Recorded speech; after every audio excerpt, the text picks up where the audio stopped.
var idi, biri yox idi. Balaları ilə bircə yaşayan bir keçi var idi. Keçi meşəyə ipək kimi otlar yeməyə, şəffaf su içməyə gedirdi.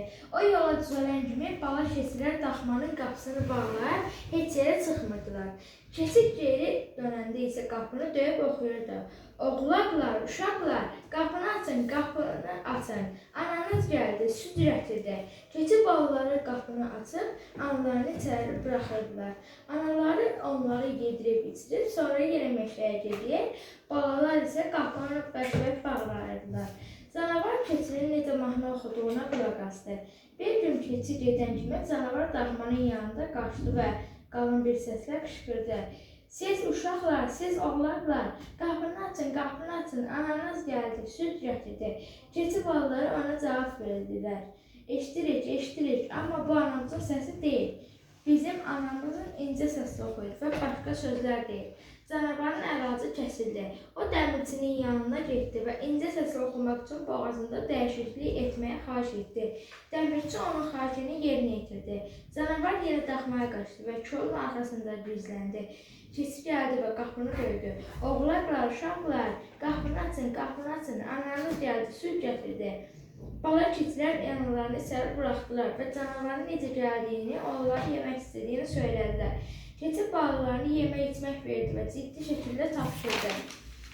Əgər kimsə daxmanın yanına gəlib qalan səslə içəri girməyə xahiş etsə, üstəlik mənim sözlərimi söyləmsə, qapını açmayın və içəri buraxmayın.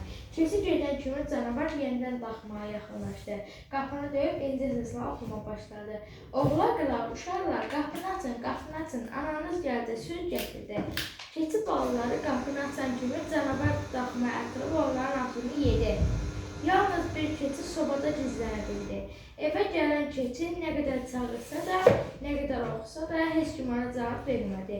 Qapının açıq olduğunu görən keçi daxmanın içinə cumdu. Orada heç kim yox idi. Sobanın içinə baxdı və balaların birini orada tapdı. Keçi başına gələn bədbəxtlikdən xəbər tutan kimi əyləşib az göz yaşlarıyla ağlamağa başladı.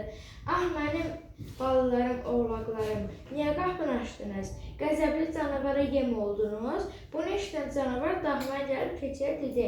Niyə mənə böhtan atırsan keçi? Mən sənin balalarını yeməmişəm. Bəsdir kədərləndin. Yaxşısı budur, meşəyə gedib biraz gəzək. Onlar meşəyə getdilər. Meşədə isə çuxur var idi. Çuxurda isə tonqal yanırdı. Keçi canavar dedi. Canavar, gəl cəhd edək, çuxurun üzərindən kimi atlana bilər. Onlar tullanmağa başladılar. Keçi atlandı. Canavar atlananda isti çuxura yıxıldı. Onun qarnı odun təsirindən partladı. Keçinin balaları hamısı sağ-salamat oradan bayıra atılıb analarının yanına cumdular və əvvəl kimi öz həyatlarına davam etdilər.